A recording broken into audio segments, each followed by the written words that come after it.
অপেক্ষার আর 40 ঘন্টা। এরই মধ্যে ইন্ডিয়া এবং নিউজিল্যান্ডের মধ্যে এইবারে ওয়ার্ল্ড কাপের ফাইনাল অনুষ্ঠিত হতে যাচ্ছে। তার জন্য বুকটা এখন ঠ্যাউ ঠ্যাউ করছে। কারণ একটাই, খেলাটা হবে গুজরাটের নরেন্দ্র মোদী স্টেডিয়ামে। যে স্টেডিয়ামের মধ্যে ইন্ডিয়া এখন পর্যন্ত যে ম্যাচগুলি খেলেছে, বেশিরভাগ ম্যাচই ইম্পর্টেন্ট ম্যাচগুলি ইন্ডিয়া হেরেছে।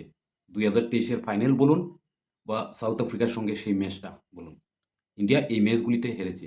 তাই আমরা ইন্ডিয়ান যারা আছি, ইন্ডিয়ান টিমকে সাপোর্ট করি, ভালোবাসি। আমরা চাই মনে প্রাণে আমরা দেশ এইবার T20 ওয়ার্ল্ড কাপে টানা দ্বিতীয়বার চ্যাম্পিয়ন হোক। আমাদের মনটা এখন দুর্বল হয়ে গেছে, কারণ খেলাটা হলো গিয়ে গুজরাটে। গুজরাটের সেই ফার্স্ট বল উইকেটের মধ্যে, যেখানের মধ্যে রানটা খুবই সুবিধাজনক করতে পারে না ইন্ডিয়ার ব্যাটসম্যানরা।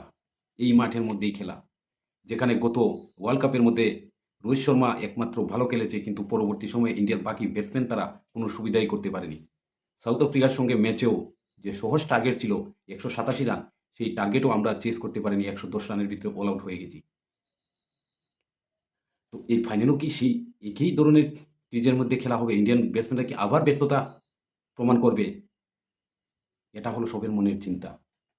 কিন্তু আমি বলছি ভাই, চিন্তা করবে না, এবারের ফাইনাল নরেন্দ্র মোদী স্টেডিয়ামে আমরাই জিতব। ডু অ্যান্ড ডাই ম্যাচে আমরাই জিতব এবং ইতিহাসে প্রথম টিম হিসাবে লাগাতার দ্বিতীয়বার ফাইনাল আমরা জিতব। এই ক্রিজের মধ্যে ভারতকে কিন্তু একটু প্রথম যে শুরুবাত করবে, কিছুটা দেখে শুনে খেলতে হবে। বিশেষ করে নিউজিল্যান্ডের বোলার ম্যাট হেনরিকে। ম্যাট হেনরির যদি শুরুয়াতের যে 2 ওভার বল করবে, সেই 2 ওভার যদি ইন্ডিয়ার ব্যাটসম্যানরা দেখে শুনে খেলতে পারে, তাহলে ইন্ডিয়ার ব্যাটসম্যানদের আর কোনো অসুবিধা হবে না। প্রথম ব্যাটিং করলে ইন্ডিয়া যদি প্রথম ব্যাটিং করে 200-র উপরে রান করতে পারবে। এটা ওয়াঙ্কারের মতো 240-50 না করলেও হবে। 220-এর ভিতরে যদি টার্গেট থাকে, তাহলে এই ম্যাচটা ইন্ডিয়া ইজিলি জিততে পারবে। তাই প্রথম শুরুবাতের যে 3-4 ওভারটা খুবই ইম্পর্টেন্ট। বিশেষ করে ম্যাট হেনরির 2 ওভার, এটা খুবই ইম্পর্টেন্ট। এই 2 ওভারে যদি ভারতের কোনো ব্যাটসম্যান উইকেট না দেয়, আর প্রথম 6 ওভারে যদি 60-70 নাও ওঠে, 45 থেকে 50 রানও যদি থাকে, 1 উইকেট যদি যায়, তাহলে কিন্তু ইনাফ। এই টার্গেট 200-র উপরে যাবে। আর সবচেয়ে বেশি এই ম্যাচের মধ্যে যেটা গুরুত্ব দিয়ে খেলতে হবে, এটাতে কিন্তু ওয়াঙ্কারের মতো এভাবে ছক্কা হবে না। বিশেষ করে 4 এবং সিঙ্গেল ডাবলের উপর ভরসাটা করতে হবে। যদি অন্য স্টেডিয়ামের মতো শুধু ছক্কা মারার চিন্তা করে, তাহলে কিন্তু ইন্ডিয়া এই ম্যাচ হেরে যাবে। তাই ইন্ডিয়ার ব্যাটসম্যান এবং টিম ম্যানেজমেন্টকে এই বিষয় নিয়ে চিন্তা করতে হবে এবং গভীরভাবে অ্যানালাইসিস করে তারপরে নামতে হবে। আর বিশেষ করে অভিষেক শর্মা, অনেকে বলছে যে অভিষেক শর্মাকে এই ম্যাচেও বাদ দেওয়া প্রয়োজন, কিন্তু আমি মনে করি না যে অভিষেক শর্মাকে বাদ দিতে হবে। কারণ অভিষেক শর্মার জীবনে সবথেকে বড় যদি চান্স হয়ে থাকে, এটাই লাস্ট চান্স হবে।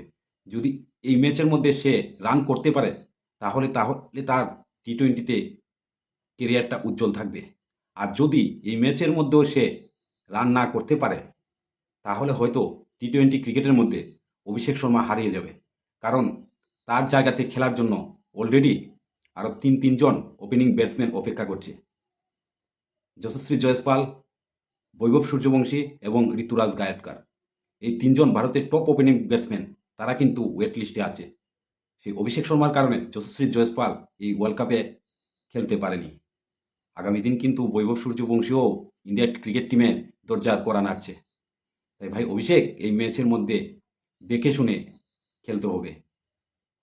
ঠিক যেন আন্ডার-19 ওয়ার্ল্ড কাপের মধ্যে বৈভব সূর্যবংশী যেভাবে খেলেছে, সেই ইনিংসটাই খেলতে হবে, সেই ইনিংসটাই খেলতে হবে। না হলে তোমাকে আর T20-তে হারিকেন দিয়েও খুঁজে পাওয়া যাবে না। আপনারা কি আমার কথাতে একমত? তাহলে ভিডিওটা লাইক এবং শেয়ার করুন।